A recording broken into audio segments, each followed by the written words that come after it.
Emil, how's it going, sir? Fantastic. Thanks. How are you? Good, man. I'm good. Listen, I'm always happy when we jump into another AMA and cover a needed topic, and I think this one certainly is that. Oh, it's needed. And you know what? I brought my. I just realized I brought my Mickey Mouse mug, which is normally my tea mug, but today it's my coffee mug. You know what? One of the it actually ties in quite well. One of the big things with how to talk to clients. So actually, I always say this. And you know what? I'll throw this at you. I'll put you on the spot for a second. Let me Yep. ask you the question. If you had to say, if there was one thing that a client needed or a client has to have before they buy, what's that one thing? One thing, only one. In one word, what I Yeah. would say is the client has to see value. Okay. All If right. I the love it. client doesn't, yeah, my thing is value, right? Like if you're selling anything in this world, it doesn't matter if it's a service, it doesn't matter if it's a good, I don't care what it is. If the person doesn't see value in the item or what they're receiving, the everything stops there. There's going to be no sale, right? Because you have to think about what is client and slash what is the transaction. Like it's a purchase and sale, like it's an exchange, and the exchange only happens if someone sees value in what's being provided. So that's for me what I think what needs to be provided for a sale to even be a possibility. I love that. Because you know what's funny is there's no real wrong answer.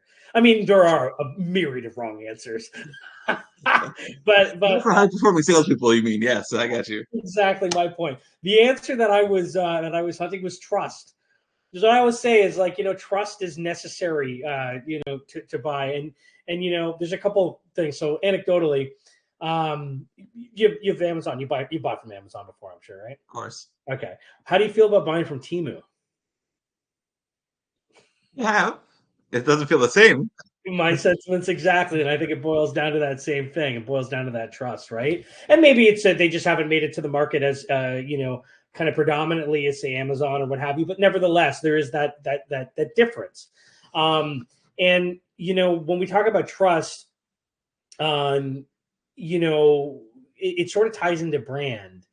And so for me, it's kind of funny. My big brand is you always get me, right? I'm not different, you know, different times. You always get me. And today, part of this brand is my Mickey Mouse cup. That's with coffee. That was sort of the plane I was trying to land, or the plane I was talking about. Listen, let me ask you something. I want to just throw this at you as sort of an overarching idea. So let's say you're picking up the phone and you're calling a client for the first time. Okay, you've never spoken with this person before, and we're going to break this into tiers as we kind of go along in this quick 30-minute chat. But we'll break it into tiers. But tier one, or this tier one client, you have never talked to this person ever before. I know you want to bring trust to the table as well. Yep. Value is a big one to bring to the table as well. What are you looking for to in this initial call, in this initial chat? What are you looking to So establish? I look at it in two different ways. One, am I cold calling this individual, right? Because if I'm doing that, it's a very different conversation from this person has booked a meeting with me. We're going to have a fulsome conversation. Because in the latter, I think that conversation, there's less pressure because the expectation is there, right? The expectation is that we're going to have a fulsome conversation. We're going to go through whatever item I intended on talking to the client about, or whatever item that client booked the meeting for to discuss. So that less pressure, but I'll let that sit here.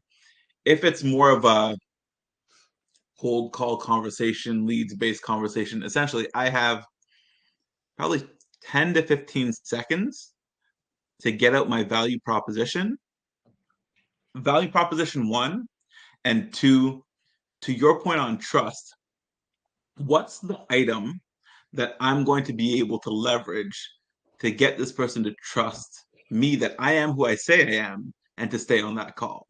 A lot of people use like the umbrella of a corporation. So in our case, the Success Mentor. So I could be like, I could say, I'm Austin Walters from the Success Mentor. You may have seen some of our, our reels on Instagram or our website or whatever the case may be. That brings legitimacy. That brings trust. Other people use again another corporation that they may work for. They might say things that they've done in the past. Again, it's that legitimacy which then brings trust. But you need to get that early, especially in one of these cold call or leads based conversations, because if you don't do that, you've lost the client. Like you're not even going to get the opportunity to quote unquote pitch to the client because you've lost them because there's no trust there. Right. So I do think in the first 10 to 15 seconds, what is like the anchor of trust that you're going to get in place so that you actually can continue the conversation? Love to hear your thoughts. No, I think that makes perfect sense, and I want to double down on the value proposition notion. Okay, so I know you know this, but I'm going to say it anyway, just for anybody listening in. So, kind of a funny story. So I joined the local chamber of commerce a little while back. I didn't really know what to expect. I'd come in and met a bunch of people, and we were doing a breakfast, and I sat down and it just so happened, they kicked it off, and the guy with the mic walked around and he says, "Okay, so we're gonna kick it off with our business introductions." And he walked over to the guy right beside me, who I had just met, and he said, "Okay, here you go," and hands on the mic. And the guy stood up like he knew what to do and held the mic and literally went with like a 30-second pitch on what his business was. I was next, and I was like, my goodness, I did not come prepared for this. The room was probably 70 or 80 people. The thing that made it what it was we already had a value proposition in place, right? Like, I mean, that was the first thing that was in place. So I was ready for a quick, 20, 30-second pitch on what we do, what we bring to the table, what we're about, what our value is, what we provide, the problems we solve, and all that.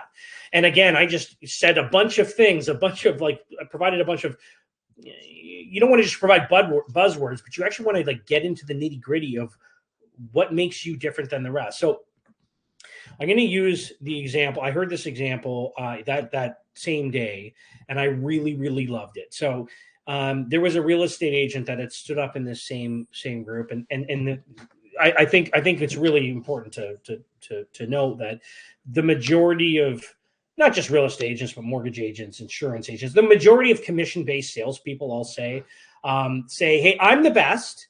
I do a really good job," which they might. I'm not disparaging them for that. "I'm the best. I do a really good job. You should work with me." That is their general pitch. That's their elevator pitch. That's their value proposition. And by the way, elevator pitch and value proposition are not. They don't have to be two different things. Okay, they can be they can be the exact same thing, right? But the fact is that I'm the best. I'm really good at my job. I'm really good at talking with people. You should work with me. And my argument to that is always, okay, but who cares? Right? Like, what difference does it make? There's a lot of the best. There's a lot of really good. There's a lot of that, right? What sets you apart? This particular real estate agent in this forum stood up again, about 70 people, and he said, "Look, I am connected with mortgage agents. I'm connected with lawyers, insurance agents. I'm connected with private lending. I'm connected with commercial real estate agents. I'm connected with financial advisors," and basically went down a list. And he said, "The reason you want to work with me is because you don't have to go shopping around for everybody.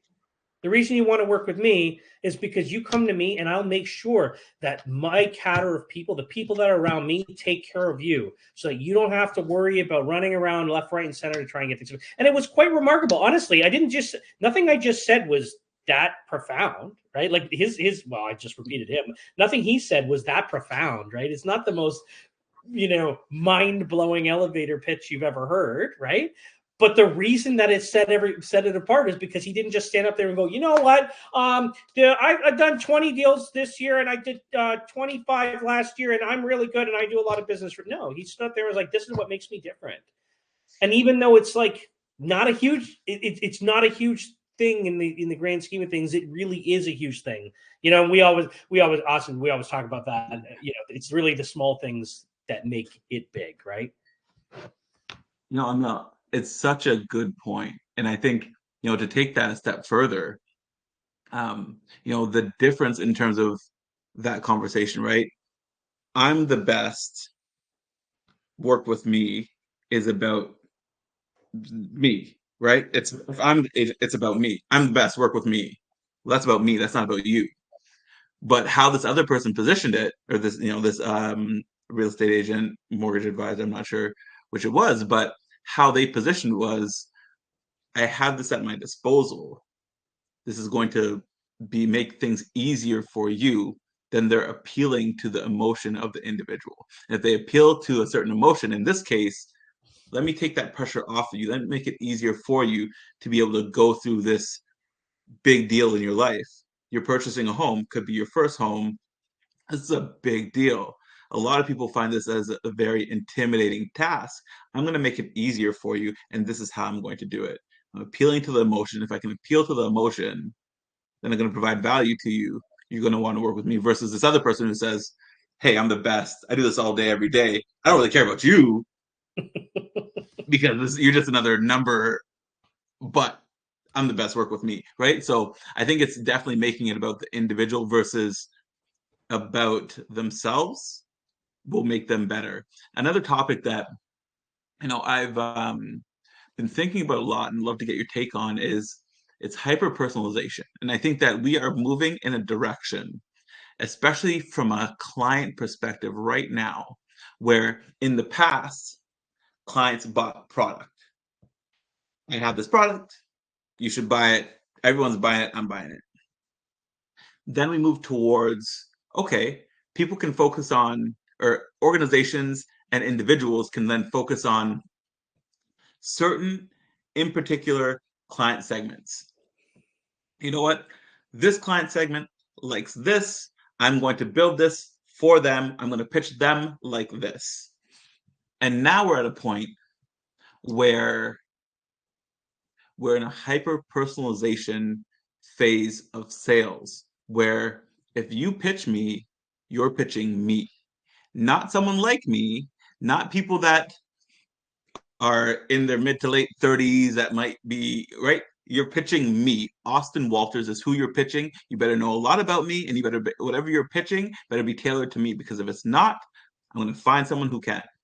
And I think that's where we are from a sales perspective. So I'd love to hear your thoughts on, um, as we've kind of gone down this new path and having the, I guess, the savvy client that knows themselves and knows what they need or want someone to be able to cater to them. Like, how do we think in terms of that now as the salesperson? Yeah, so similar to what you said about cold calling or warm calling kind of thing, I got to almost break it into two separate categories. So I'm actually reading. So I just finished How to Motivate Like a CEO. Really, really great book, and it sort of talks to the interpersonal relationships between what a CEO would have with everybody else, and it also says we should the tenets are we should ground ourselves a little more, right? So if you're a CEO, go and walk around your office and go say hi to the low level clerks, like low level, and obviously mean go say hi to them, like go get to know them, like personalize your business. It was a really interesting perspective. I really loved it. It's sort of on this, and there was a preface for this. The book I'm reading now is called Selling to the C-Suite. And so you can sort of get a theme. There's a bit of a theme I'm personally working on. We're always working on ourselves. There's a theme that I'm personally working on right now. Selling to the C-Suite, what's really, really interesting about this book is it was published in 2010. Okay. So it's I think that's worthy of mention because some of the tenets within the book are, they're a little outdated. Okay.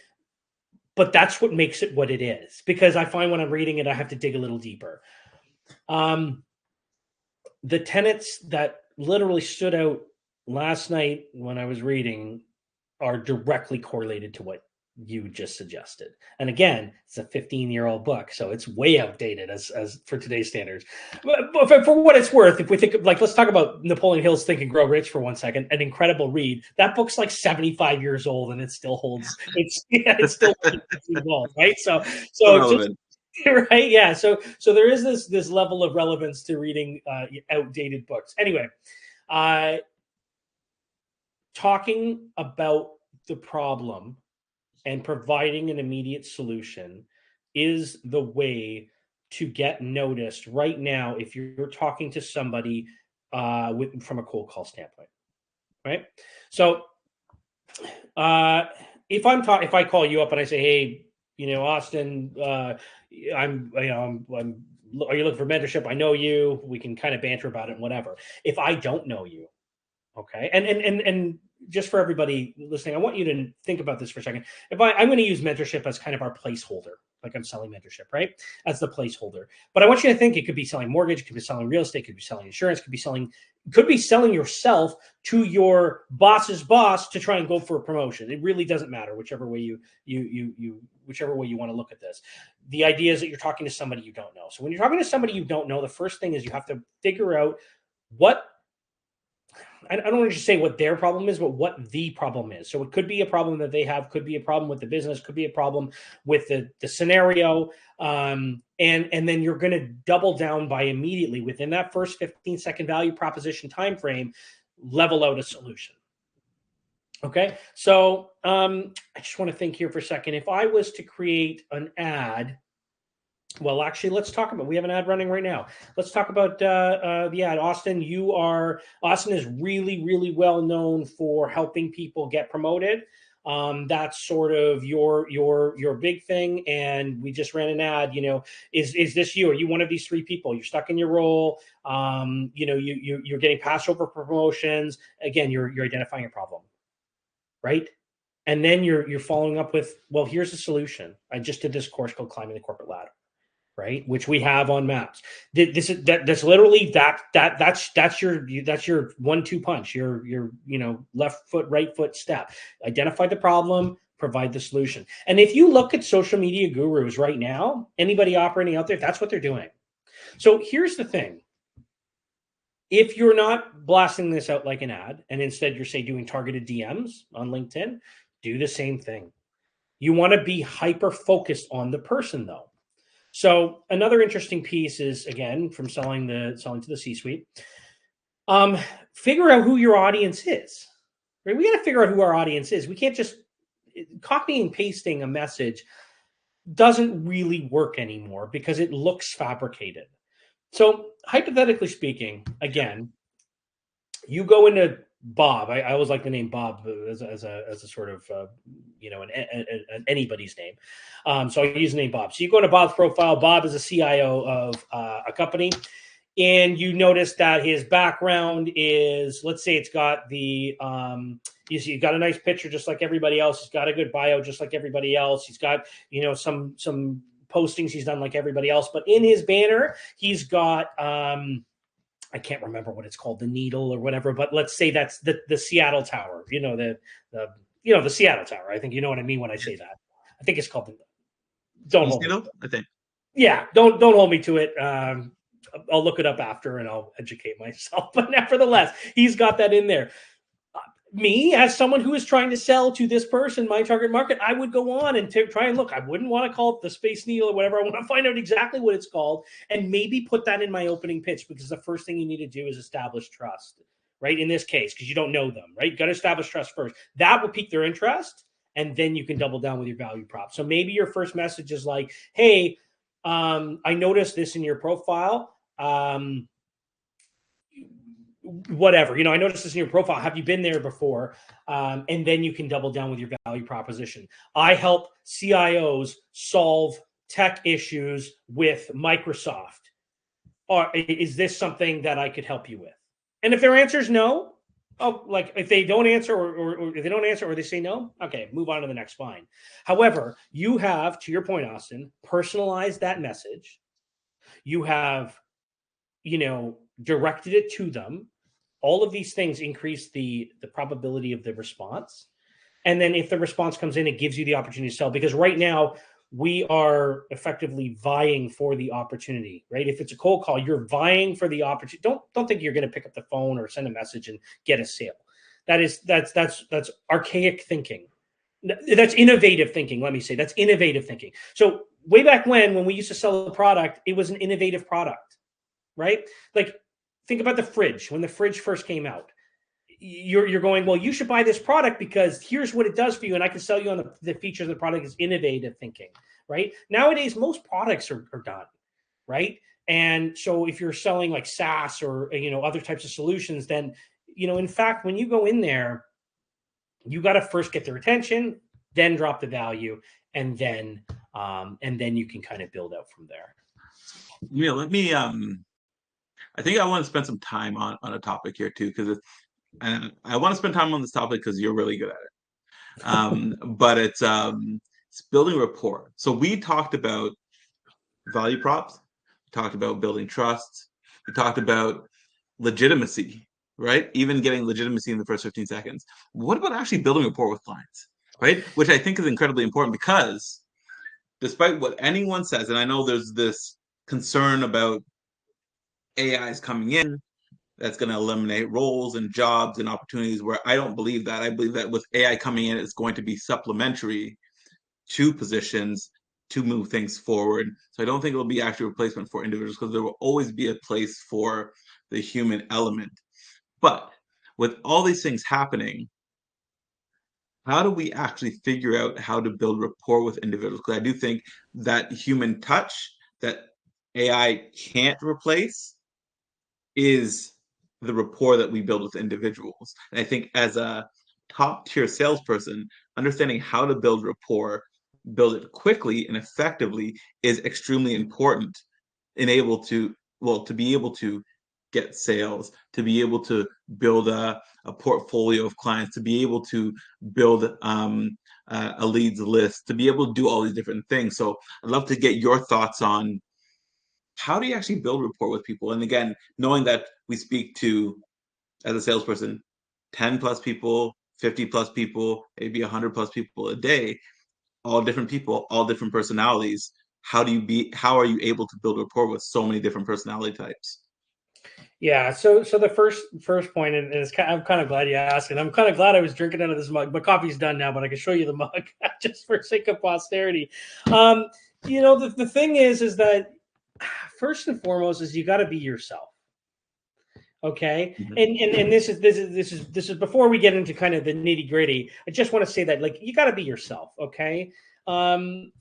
If you're dealing with, let's say you're having 50 conversations a day, for argument's sake, you can't, it's okay to be, I don't know if this is a word, but chameleonic. It's okay to be like a chameleon in a way, insofar as you can, take this, you might know this about basketball and this about finance and this about, this, that, and the next, and you might integrate that into your conversations while you're building rapport. Fine. But you don't want to necessarily, no, you definitely don't want to be a different person with every conversation. You want to be the exact same. It's too hard being It's too hard being me. Why would I try and be anybody else? You know what I mean? So a fundamental kind of point is just be yourself. Um, the other thing is that when you start out, especially the first few times you're having conversations, you're gonna mess it up. Okay, it's gonna happen. Some people might lift their eyebrow. They might go, "Oh my gosh, what is this guy?"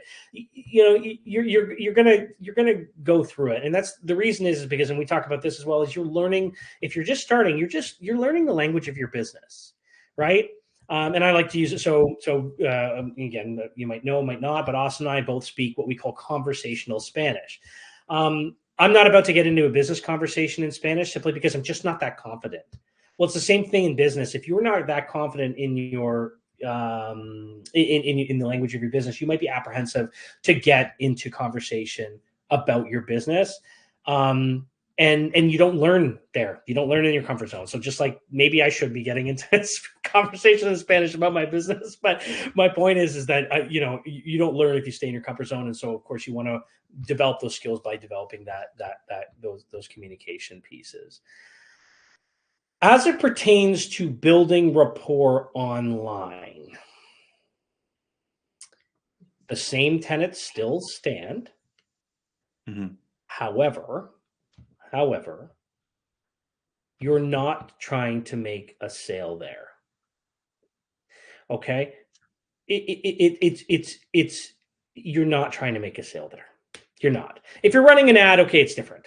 Okay, there's a myriad of differences, sure. But if you are the one, or your AI, let's say you have AI running, outbound messaging or outbound calling, they're not trying to necessarily make the end. They're not trying to make the user that you're reaching out to buy the product there or service there.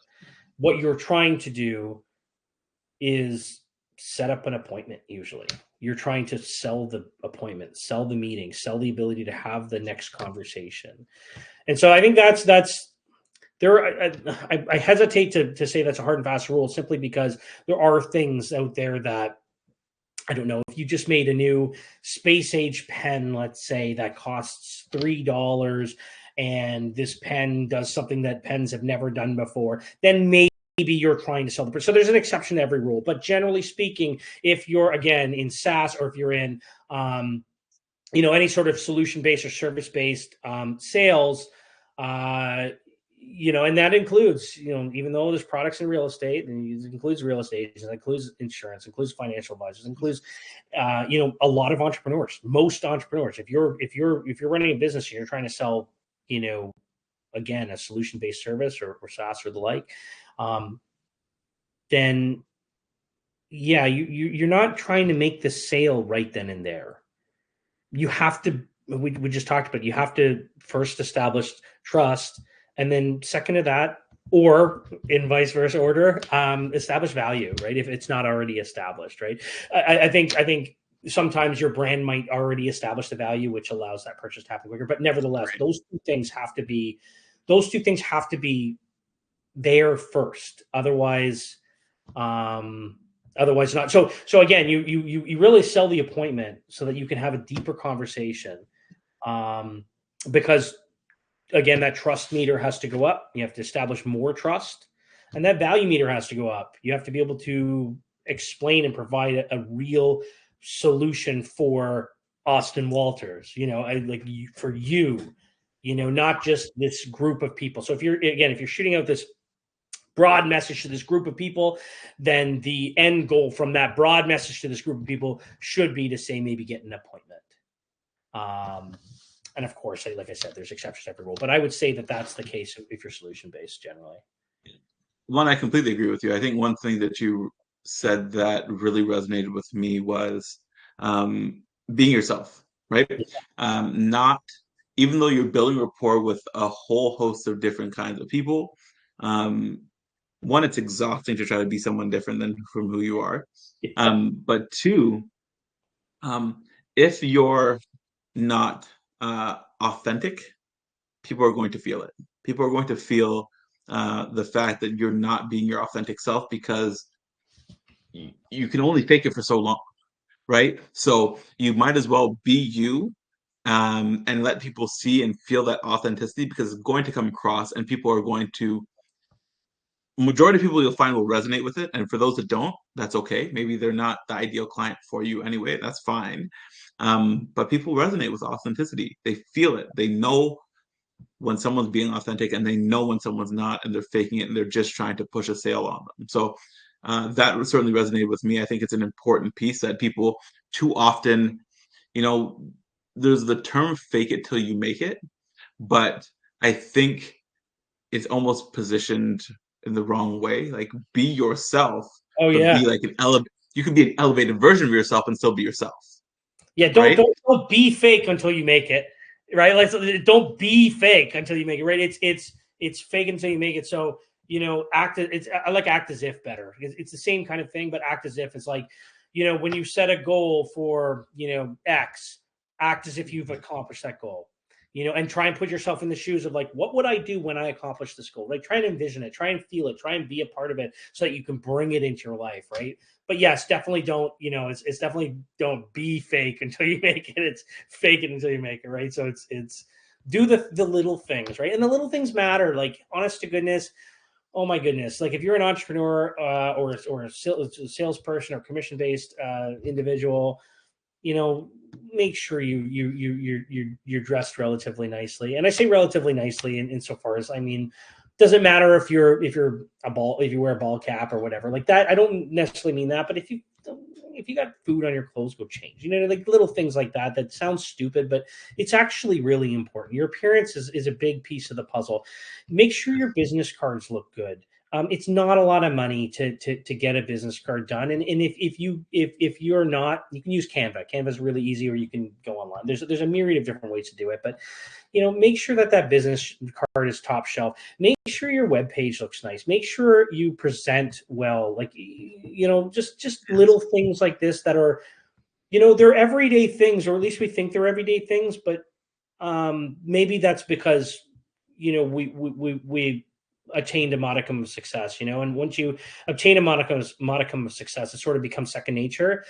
So I find myself honestly reminding people of these little things just quite often to say, hey, look, like, you know, maybe like if you're, I don't know, if you chew food with your mouth open, maybe don't eat at an event, kind of thing. You know what I mean? Like it True. sounds so silly, but it's really like it's really important to like monitor these little things, right? We're at time right now, but I can't wait to do this again.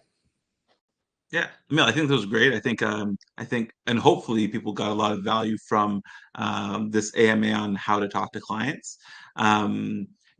If you did get value from this and you want to learn more, again, you can certainly book time with Emil, myself, or one of our other mentors to discuss um, how to engage with clients, mentorship generally. So we're happy to have that conversation. You're able to sign up for mentorship in the app itself.